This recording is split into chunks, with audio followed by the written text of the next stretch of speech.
Morning बच्चों, आज हम अपने न्यूमेरिकल की तरफ आगे बढ़ते हैं। बच्चों हम लोग पढ़ रहे थे न्यूटन्स लॉज ऑफ मोशन, उस पर न्यूमेरिकल देख रहे थे। आज फिर न्यूमेरिकल देखते हैं और न्यूटन्स थर्ड लॉ को भी पढ़ेंगे। ठीक है, तो आइए देखिए हमारा नेक्स्ट न्यूमेरिकल क्या है। जो क्वेश्चन है, क्वेश्चन कुछ ऐसा दिया हुआ है, ब्लॉक आपका दिया हुआ है डायग्राम में। डायग्राम ये है इस तरह से कुछ, ठीक है। सपोज यहाँ पे कुछ पुल्ली लगाई गई है। क्या लगाया बच्चों? पुल्ली, मासलेस पुल्ली होती है, जैसे आप देखेंगे रोटेशन के लिए एक लगाया जाता है। और ये बेंच पे एक रखी गई है और इससे मैंने एक थ्रेड बांधा। ब्लॉक से मैंने थ्रेड बांधते हुए पुल्ली पर लगाया, पुल्ली से ब्लॉक मैंने नीचे की तरफ लगा दिया। बच्चों इस ब्लॉक का वेट हम मान लेते हैं 10 kg है और ये मान लीजिए सपोज 5 kg है, ठीक है। और ब्लॉक में बोला है एक्सेलरेशन किधर है, इस डायरेक्शन में है, ठीक है। आपसे पूछा क्या जा रहा है क्वेश्चन में, ठीक है। क्वेश्चन फाइंड द एक्सेलरेशन, क्या लिखेंगे? Acceleration and tension in string, tension in string in the given figure आप कुछ ऐसा दिया हुआ है बच्चों। यहाँ पे कंडीशन ये है कोई फ्रिक्शन वगैरह नहीं रहेंगे, तो भी कंडीशन है। देखिए जो फ्रिक्शन नहीं है, ये रफ सरफेस हम मान लेते, सरफेस स्मूथ है, ठीक। देखिए हम आपको कैसे इस क्वेश्चन को सॉल्व करना होता है बच्चों। मैंने बताया था आपको क्या बनाना है, एफबीडी बनाना होता है। एफबीडी से क्वेश्चन को इजी किया जाता है। तो आइए देखते हैं, सबसे पहले इसका सोल्यूशन देखते हैं। सोल्यूशन देखने से पहले आप वीडियो को पॉज करके क्वेश्चन खुद से ट्राई किया करिए, ठीक है। देखिए इसका सोल्यूशन क्या होगा बच्चों। सबसे पहले हम क्या बनाए, एफबीडी। देखिए यहाँ दो ब्लॉक है, दोनों ब्लॉक का अलग अलग एफबीडी बनेगा। अलग अलग एफबीडी मतलब से पहले 5 kg का बनाएंगे, फिर 10 kg का। तो देखिए पहले 5 kg, तो देखिए इसको टेंशन ड्रॉ करें तो टेंशन की डायरेक्शन क्या होगी। यहाँ पे टेंशन की डायरेक्शन क्या होगी, ऑब्जेक्ट से अवे। यहाँ पे भी ऑब्जेक्ट से अवे, अलाउंग द स्ट्रिंग बोले या ऑब्जेक्ट से अवे, क्योंकि देखिए ये यही स्ट्रिंग सेम यहाँ पे आई है, तो यहाँ टेंशन अगर टी है तो यहाँ भी टेंशन टी ही होगा, ठीक है। फिर देखिए इस ब्लॉक पर हम नेट फोर्स इस कंडीशन में देखें तो देखिए पहले 5 kg, एफबीडी 5 kg का, ये ब्लॉक है 5 kg का। पॉइंट मास मैंने माना, इस पर एक फोर्स लग रही है, टेंशन टी इधर है और एक्सेलरेशन की डायरेक्शन भी इधर है, ठीक है बच्चों। तो इसके अकॉर्डिंग हम इसकी इक्वेशन लिखते हैं। इक्वेशन कैसे लिखेंगे, देखिए इक्वेशन हो जाएगा टाइम, जो आपका नेट फोर्स होता है एक्सेलरेशन बॉडी में है, तो एफ नेट इक्वल टू किसके बराबर लिखते हैं, m इंटू ए। यहाँ पे नेट फोर्स किसका है, टेंशन का टी, m इंटू ए। बच्चों देखिए t इक्वल टू m की जगह कितना हो जाएगा, 5 इंटू ए। ये इक्वेशन नंबर 1 हो गई। देखिए ध्यान से, यहाँ पे एक्सेलरेशन भी नहीं है और टेंशन भी नहीं दिया है। और ये देखते हैं दूसरे का एफबीडी। अब हम बनाते हैं एफबीडी फॉर 10 kg ब्लॉक। इसके लिए 10 kg ब्लॉक के लिए बच्चों यहाँ देखिए ध्यान से, 10 kg ब्लॉक पे जो फोर्स ऐड करें, इसको देखिए यहाँ पे 10 kg ब्लॉक है आपका पॉइंट मास, ये है 10 kg ब्लॉक। कितना है, 10 kg। ऊपर की तरफ लगा टेंशन टी और नीचे की तरफ देखिए क्या आएगा, देखिए इसका बच्चों वेट भी नीचे काम करेगा। वेट क्या आएगा, mg, ठीक है। और देखिए एक्सेलरेशन जब इधर है तो पुल्ली इधर नहीं आ रही, ये इधर घूम के आएगी, यानी एक्सेलरेशन दूसरा क्या है, एक्सेलरेशन नीचे की तरफ। देखिए यहाँ पे जो 10 kg पर लग रहा है mg, वो किधर है, डाउनवर्ड डायरेक्शन में इसका mg लग रहा है, ठीक है बच्चों। और ध्यान से देखें तो इसका एक्सेलरेशन भी डाउनवर्ड डायरेक्शन में है, एक्सेलरेशन भी ए है, ठीक है। अब देखिए यहाँ पे इसकी इक्वेशन कैसे लिखेंगे बच्चों। ध्यान रखिए, जिस साइड बॉडी का एक्सेलरेशन मतलब उस साइड का फोर्स क्या हो, ज़्यादा हो जाएगा। और जिस साइड का एक्सेलरेशन, ऊपर तो एक्सेलरेशन है नहीं, एक्सेलरेशन का है डाउनवर्ड, यानी ये फोर्स की वैल्यू ज़्यादा होगी। आप लिखेंगे mg minus T is equal to M A. Net force देखिए, ये फोर्स एक फोर्स ये माइनस ये करेंगे और इसके बराबर एम ए, क्योंकि आपने न्यूटन सेकंड लॉ क्या पढ़ा, F net equals to M A. यहाँ से देखिए मास की वैल्यू 10, ग्रेविटी कितना है, मान लीजिए 10 लिया है, minus T is equal to M A की वैल्यू, एम की वैल्यू है 10, ए नहीं पता, ठीक है बच्चों। तो यहाँ से देखिए क्या आ जाएगा, इसको घर लेके जाए हम लिखेंगे T plus 10a is equal to 100, ठीक है बच्चों। ये इक्वेशन नंबर सेकेंड। अब बच्चों कुछ करना नहीं है, इन दोनों के इक्वेशन को सॉल्व करनी है। तो देखिए सबसे पहले t की वैल्यू अगर 5 है इसमें प्लेस कर दें तो हमें क्या मिल जाएगा, एक्सेलरेशन मिल जाएगा। तो लिखेंगे putting the value of t is equal to 5a in equation second. इस इक्वेशन रख दें t is equal to 5a in equation second में रख दीजिए।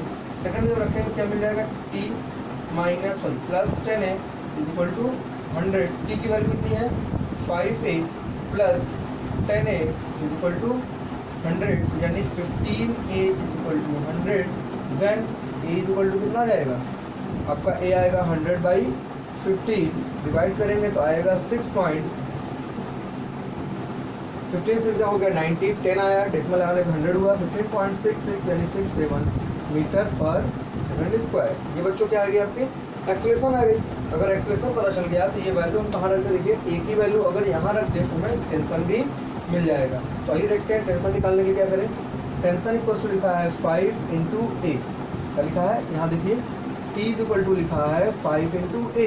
तो 5 इज इंटू ए की वैल्यू आप चाहे इसको लिखिए चाहे 100/15 लिखिए, हम लिख देते हैं 100/15। तो देखिए 5 से ये कटा 3 आया, कितना है 100/3 न्यूटन। बच्चों अगर आपको और सॉल्व करना हो तो आप डेसिमल में भी कर सकते हैं, कितना आ जाएगा 33.33 न्यूटन। ये हो गया टेंशन की वैल्यू। ठीक है बच्चों, इस तरह से आप क्वेश्चन को करेंगे। आते हैं हम अपने नेक्स्ट क्वेश्चन पे, इंक्लाइन प्लेन पे भी क्वेश्चन देख लेते हैं। इसको पहले आप नोट कर लीजिए, फिर आते हैं इंक्लाइन प्लेन पे। Note it.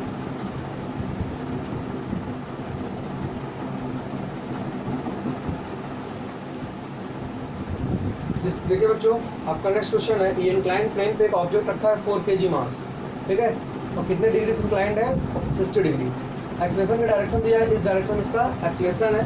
तो आपको निकालना क्या है, फाइंड एक्सेलरेशन की value and normal reaction on the body. ठीक है, देखिए इस क्वेश्चन को किस तरह से करेंगे। हम पहले इस पे फोर्स की डायरेक्शन बना लेते हैं। देखिए इस पे पहला फोर्स जो लग रहा होगा वो तो mg हो गया नीचे की तरफ, ठीक है बच्चों। दूसरा फोर्स इस तरफ लगेगा नॉर्मल, ये हो गया n। ठीक, अब नॉर्मल के लिए बैलेंस करने के लिए ये कंपोनेंट आएगा। ये कंपोनेंट कौन सा होगा, ये थीटा, तो ये एंगल भी कितना होगा थीटा, यानी 60 डिग्री। तो यानी ये कंपोनेंट mg का, ये वाला कंपोनेंट बनेगा mg cos थीटा। क्यों, क्योंकि ये बेस कंपोनेंट है, जिस साइड जो वेक्टर के जिस साइड से लगा रहता है उस साइड को क्या बोलते हैं, cos थीटा में लिखते हैं। अगर ये cos थीटा है बच्चों, ये वाला साइड क्या होगा, जो इस डायरेक्शन में होगा वो क्या होगा, mg sin 60। आई होप आपको ये समझ में आ रहा होगा। कंपोनेंट रिजॉल्व करना आपको आना चाहिए। जिनको डाउट है वो वेक्टर फिर से देखें, रेजोल्यूशन ऑफ वेक्टर मैंने उसमें समझाया आपको। ठीक है, ये mg, ये क्या हो गया mg cos थीटा यानी cos 60 डिग्री, यहाँ लिखेंगे 60 डिग्री। अब इसकी FBD देख लेते हैं। FBD देखिए, FBD फ्री बॉडी डायग्राम। ये पॉइंट मास हो गया 4 kg का,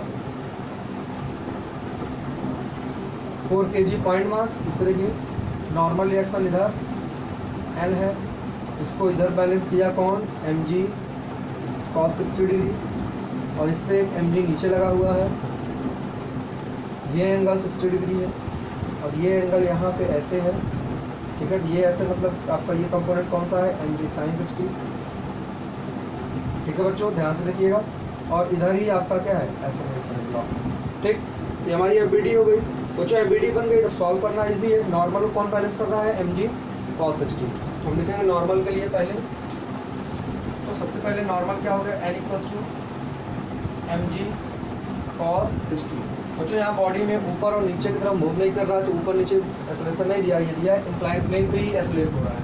तो यानी n इक्वल्स टू मास है आपका 4, g है 10, cos 60 की वैल्यू होती है 1/2। ठीक, ये वैल्यू आ गई आपकी कितनी, 20 न्यूटन। ये नॉर्मल रिएक्शन कितना आ गया, 20 न्यूटन आ गया। ठीक है, तो यहाँ देखिए एक्सेलरेशन A। देखिए एक्सेलरेशन के लिए कैसे क्या करेंगे हम, एक्सेलरेशन जब होता है ब्लॉक में हम पढ़ते हैं न्यूटन सेकंड लॉ होता है, F net equals to m into A। F net देखिए नेट फोर्स इस ब्लॉक पे एक्सेलरेशन के डायरेक्शन में सिर्फ यही है। ठीक है, F net कौन सा देखना है, जो एक्सेलरेशन के डायरेक्शन में हो या अपोजिट टू एक्सेलरेशन के डायरेक्शन में हो, उन दोनों को देखना है। तो यहाँ देखिए क्या है, mg sin थीटा। आप लिखेंगे mg sin 60 degree equal to m into A। M से एम बेटा कैंसिल हो गया। तो इंक्लाइन प्लेन पे मास पे डिपेंड नहीं किया, वो किस पे डिपेंड किया, एंगल पे। यानी क्या है, जी साइन 60 डिग्री, जी की वैल्यू कितनी है 10, 60 डिग्री √3/2, यानी कितना आ गया एक्सेलरेशन 5√3 मीटर पर सेकेंड स्क्वायर। ठीक है बच्चों, आई होप आपको समझ में आ गया होगा। अब आते हैं क्वेश्चन लेते हैं पुली से रिलेटेड, तो उस पर देखते हैं।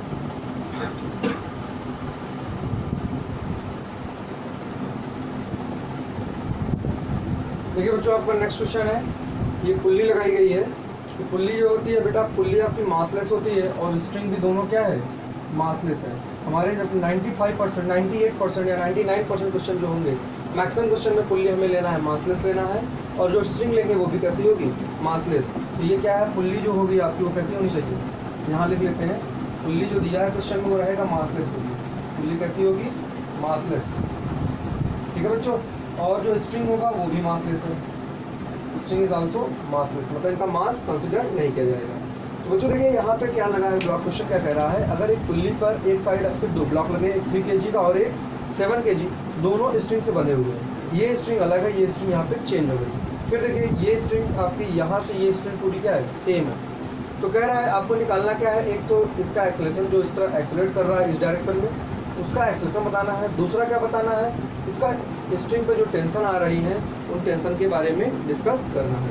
तो देखिए क्वेश्चन को मैं समझा दिया हूँ। अब देखिए क्वेश्चन कैसे करना है। सबसे पहले हम टेंशन की डायरेक्शन बनाते हैं। क्या करेंगे, टेंशन की डायरेक्शन। तो कहीं से स्टार्ट करते हैं।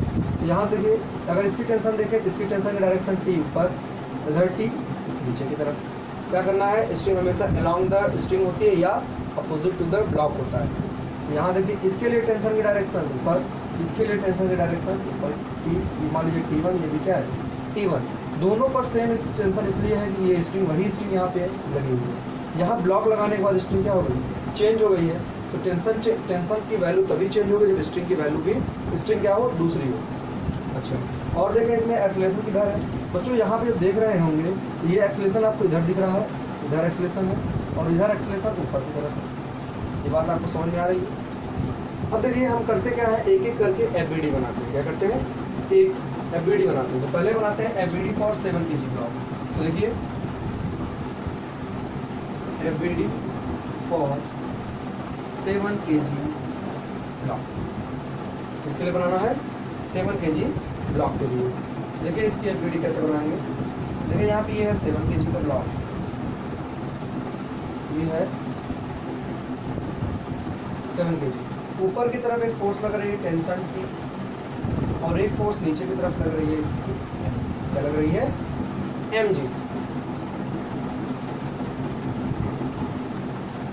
ठीक, और एक आपको दिख रहा है इस पे एक्सेलरेशन भी किधर है, डाउनवर्ड डायरेक्शन। तो बच्चों जो इसकी इक्वेशन बनेगी वो क्या बनेगी, देखिए ये फोर्स की वैल्यू ज़्यादा होगी क्योंकि एक्सेलरेशन क्या है, डाउनवर्ड। आप लिखेंगे इसकी इक्वेशन mg - t = ma। बच्चों यूनिट सेकंड लगाएंगे क्योंकि ब्लॉक में क्या है, एक्सेलरेशन है।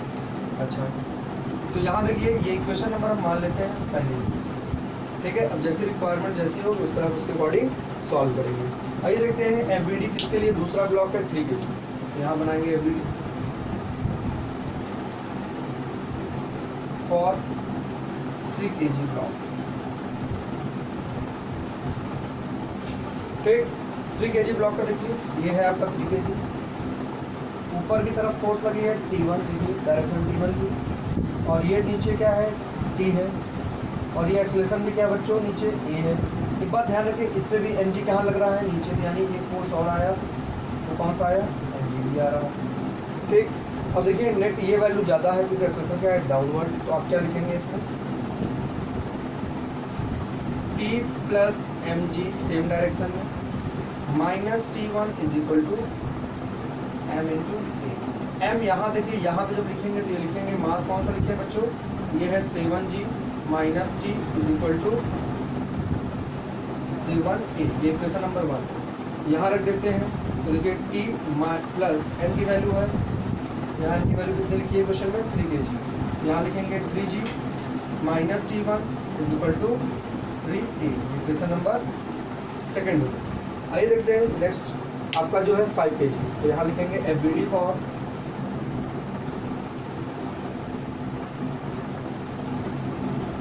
5 kg ब्लॉक। कौन सा block? 5 kg block. 5 kg block को देखिए, ये आपका है 5 kg पर ब्लॉक। इसके ऊपर की तरफ टेंशन क्या लग रहा है? T1। ये टेंशन क्या है? T1। बॉडी में एक्सेलरेशन भी ऊपर A है, नीचे क्या लग रही है? इस पर ग्रेविटेशनल फोर्स mg। तो यहाँ देखिए, इसके लिए क्या लिखेंगे? अब इस बार टेंशन T1 ज़्यादा होगा, क्यों? क्योंकि ब्लॉक में एक्सेलरेशन अपवर्ड है। तो लिखेंगे क्या? इसको लिखेंगे T1 minus mg is equal to ma, यानी T1 माइनस मास कितना है? 5g is equal to 5a। Okay बच्चों, इक्वेशन नंबर हो गई 3rd। अब हम एक काम करते हैं, तीनों इक्वेशन जब ऐड करेंगे बच्चों, ध्यान से देखिए, t ये माइनस का ये प्लस का कैंसिल हो जाएगा, T1 माइनस का T1 प्लस का कैंसिल हो जाएगा। तो अब लिखते क्या है? देखिए, इसको सॉल्व करने का मेथड है। अब आप जैसे भी सॉल्व करना हो, आप सब्स्टिट्यूशन, एलिमिनेशन, किसी भी तरह से सॉल्व कर सकते हैं। देखिए, हमने सॉल्व किया, हम कैसे कह रहे हैं? Adding all 3 equations, adding all 3 equations. तीनों इक्वेशन बच्चों ऐड करें। देखिए यहाँ ध्यान से, t से ये t कट जाएगा, माइनस प्लस है ऐड करने पर, और T1 से ये T1 चला जाएगा। बचा क्या? 7g plus 3g minus 5g। ध्यान से देखिएगा, 7g plus 3g minus 5g। यहाँ लिखेंगे, डायरेक्ट मैं लिख दे रहा हूँ, 7g plus 3g minus 5g is equal to, इधर वाला ऐड करेंगे 7a 3a और 5a। कितना आ जाएगा बच्चों? 7a plus 3a plus 5a आ जाएगा आपको, 7 3 का प्लस 5 15a। कितना आ रहा है? 15a। तो यहाँ देखिए, ये वैल्यू कितनी आ गई? 7g प्लस 3g होगा 10g, 10g माइनस 5g कितना आ जाएगा? ये आ जाएगा आपका 5 into g is equal to 15 into a. यहाँ से कैंसिल करेंगे, 5 1 जा 5, 5 3 जा 15। यहाँ पे a इज इक्वल टू क्या आएगा? g/3। g/3 का मतलब 10/3, जिसकी वैल्यू होती है 3 2 जा 6, सॉरी 3 3 जा 9, 3.33 मीटर पर सेकेंड स्क्वायर। बच्चों ये आ गई आपके टेंशन पे, सॉरी एक्सेलरेशन की वैल्यू। इसकी वैल्यू एक्सेलरेशन आपको मिल रहा है ए इज इक्वल टू 3.33 मीटर पर सेकेंड स्क्वायर। ये हो गया आपका ए का वैल्यू। अब हमें क्या निकालना है? टेंशन निकालना है। तो बच्चों देखिए, यहाँ से आपको टी मिल जाएगा। अगर आप एक्सेलरेशन की वैल्यू यहाँ रख देंगे तो क्या मिल जाएगा? टी। तो देखिए, हम एक एक करके सॉल्व करते हैं। बच्चों अपनी इक्वेशन कहीं लिख लेते हैं, हमको अभी जरूरत पड़ेगी। तो देखिए, ये इक्वेशन क्या थी? T minus 3g minus T1 is equal to 3a। एक इक्वेशन ये थी, सेकंड है। और दूसरी इक्वेशन हमारी फोर्थ क्या है? T1 minus 5g equal to 5a। Equation number 3rd है हमारी। तो देखिए, सॉल्व कैसे करते हैं? आप वैल्यू पुट करना है सिर्फ।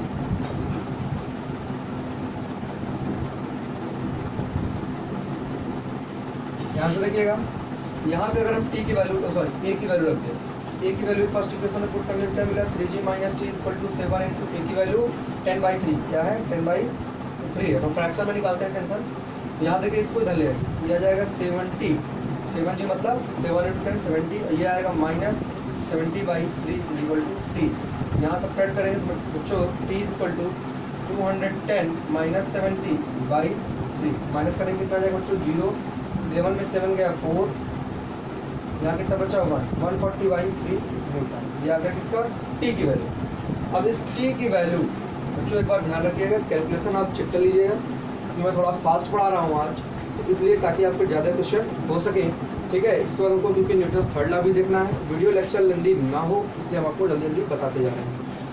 आप लोग वीडियो को पॉज करके देखते रहिएगा। देखिए, अब यहाँ पे क्या जाएगा? ये इतना फोर्स आ गया। अब आपका बच्चा T1 निकालना। T1 देखिए, T पता हो गया आपको, G मालूम है, A भी मालूम है। तो T1 की वैल्यू क्या लिखेंगे? अब लिखेंगे T minus 3G minus 3A is equal to T1। लिख सकते हैं। ये कहाँ से आया? फ्रॉम इक्वेशन सेकंड से आया।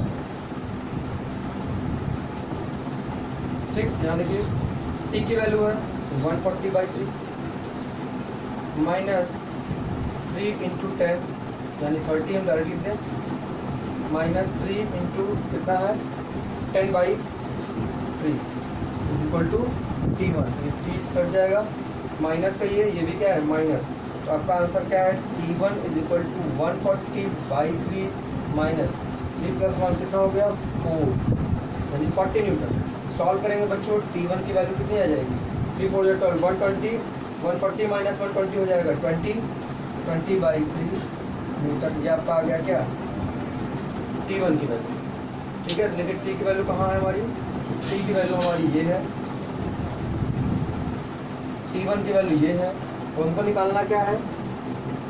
तो बच्चों यहाँ से देखिए आप आई थिंक दोनों क्वेश्चन सॉल्व हो गए हैं, T1 भी आ गया है, T भी आ गया है। तो ये क्वेश्चन आप अपने से खुद से ट्राई करिएगा पहले, फिर वीडियो को देख के सॉल्व करिएगा, ठीक है बच्चों। अब हम चलते हैं न्यूटन थर्ड लॉ की ओर आगे बढ़ते हैं। पहले इसको नोट कर लीजिए, फिर न्यूटन थर्ड लॉ।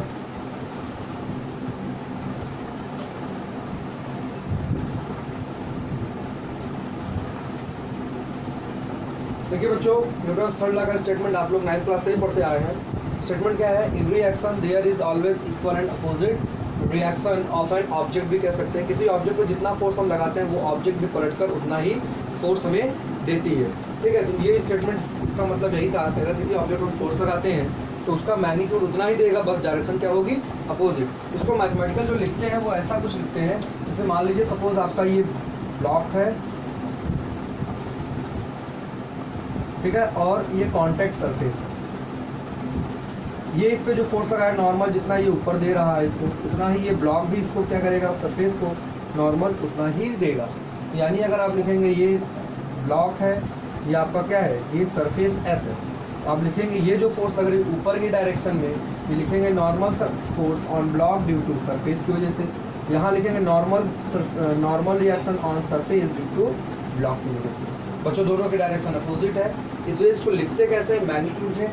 जो फोर्स है normal reaction on a block due to surface is equal to, अगर वेक्टर फॉर्म में लिखें तो minus times of normal surface on surface due to block की वजह से। ये होता है इसका वेक्टर फॉर्म। इस स्टेटमेंट के अकॉर्डिंग हमें एक बात ये समझ में आई, दोनों का फोर्स कैसा है, इक्वल एंड अपोजिट। बच्चों इतना ही कह देना पूरी तरह से सही नहीं होता, कुछ पॉइंट्स हैं मैं इसको लिखवा दे रहा हूँ, आप इसको नोट कर लीजिएगा और इसको इसी तरह समझिएगा। पहली चीज़ जो ये फॉर्म कर रहा है बच्चों, ये क्या है, एक पेयर फॉर्म कर रहा है जिसका नाम हम देते हैं एक्शन रिएक्शन पेयर। तो यहाँ लिखेंगे पहले पॉइंट में, it exist, it always form action reaction pair. ऐसा बना है बच्चों, एक्शन रिएक्शन पेयर, ठीक। पहला पॉइंट, एक्शन रिएक्शन पेयर का मतलब जितना हम एक्शन देंगे उसी अकॉर्डिंग हमको रिएक्शन भी देगा। जैसे फॉर एग्जांपल जितनी हम मेहनत करते हैं, अच्छे से स्टडी करते हैं, उतने ही मार्क्स हमारे इंक्रीज होते हैं, ठीक है। वो क्या है, न्यूटन थर्ड लॉ का एग्जांपल आप समझ सकते हैं, जितनी हम मेहनत करें हम उतना ही उसमें सफलता पाते हैं। या हम गेम स्पोर्ट्स की बात करें, स्पोर्ट्स में भी हमें कड़ी मेहनत करनी पड़ती है, अगर हम मेहनत किए हैं उसका रिजल्ट भी क्या होता है, अच्छा आता है। तो यहाँ पे भी देखिए दूसरी चीज़, दूसरा पॉइंट क्या होगा, दूसरा पॉइंट हम ये लिख सकते हैं, एक्शन रिएक्शन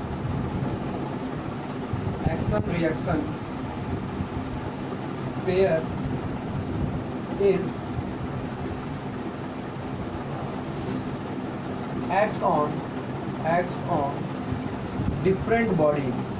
दोनों जो होते हैं डिफरेंट बॉडी होनी चाहिए, सेम बॉडीज ना हो, same body, sorry, action reaction pair acts on different bodies, अलग अलग तरह के दो ऑब्जेक्ट होने चाहिए, उन्हीं की हम बात करेंगे। जैसे यहाँ पे हमारा एक सरफेस है, दूसरा क्या है, ब्लॉक है, तो ही ये एक्शन रिएक्शन पेयर फॉर्म कर रहा है, इसलिए मैंने क्या लिखा, word different bodies. Third point जो है ये हम लिख सकते हैं, इसमें हम लिखेंगे the force is always, the force, कोई फोर्स हो, the force is always are of same nature. तो जो सेम नेचर का मतलब है, अगर किसी पे नॉर्मल लग रहा है तो उसके द्वारा जो सरफेस पे लगेगा, जैसे यहाँ था इस सरफेस पे इस पे लगाया नॉर्मल, तो ये वाला ब्लॉक भी सरफेस पे लगाया नॉर्मल। दोनों फोर्स कैसे हैं, नॉर्मल फोर्स, ये मतलब क्या है, नेचर में दोनों कैसे हैं, सेम है। फॉर एग्जांपल जैसे आपने मैग्नेट क्लास 10th में पढ़ा है, 10th में मैग्नेट जब आप दोनों मैग्नेट पास लाते तो मैग्नेटिक फोर्स ही कहलाता था, क्योंकि वो मैग्नेट या तो अट्रैक्ट करेगा या रिपल्सन करेगा। तो बेसिकली हम उस फोर्स को क्या बोलते हैं, मैग्नेटिक फोर्स। या दो चार्ज पार्टिकल लीजिए, दो चार्ज पॉजिटिव चार्ज हो, अगर दोनों को क्लोज लाते हैं तो क्या करेगा, रिपल्सन, या दूर ले जाए तो सॉरी दो अपोजिट नेचर के हो तो वो क्या आना चाहेंगे, क्लोज आना चाहेंगे। तो वो दोनों पर एक दूसरे को फोर्स लगा रहे हैं, इस वजह से वो हो सकता है अट्रैक्ट हो या रिपल्सन हो। वो नेचर में कैसे हैं, इलेक्ट्रोस्टैटिक फोर्स होते हैं, ठीक है बच्चों। अब आगे देखिए, आर ऑफ क्या होते हैं, सेम नेचर। फिर लिखेंगे the magnitude of the force, the magnitude of the force is equal to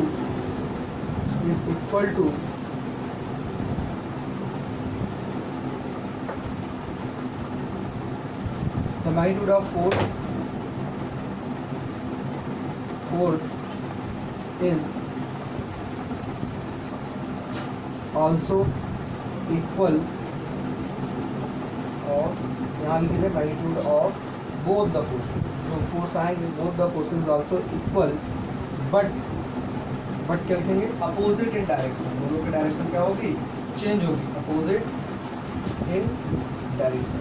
बच्चों अब न्यूटन्स थर्ड लॉ से पूछा जाए तो ये स्टेटमेंट लिखना ही सफिशिएंट नहीं है, आपको इन बातों को भी लिखना जरूरी होगा, क्योंकि अब आप 11th क्लास में हैं, इसको थोड़ा सा रियलाइज़ करके आप लिखेंगे। तो देखिए यहाँ पे इसका मतलब क्या हुआ, यानी अगर ये लग रहा था जो force, normal force on block बिल्कुल सरफेस हमेशा इक्वल, अपोजिट का मतलब साइन क्या हो जाएगा, नेगेटिव, और दोनों देखिए नेचर में भी सेम है, एक डिफरेंट बॉडीज में भी लग रहे हैं। ठीक है बच्चों, तो इस वीडियो के साथ अब हम इस वीडियो का एंड करते हैं। अब हमारा टॉपिक जो अगला होगा वो फ्रिक्शन पे हम पढ़ेंगे। ठीक है, आज के लिए इतना ही। Thank you class.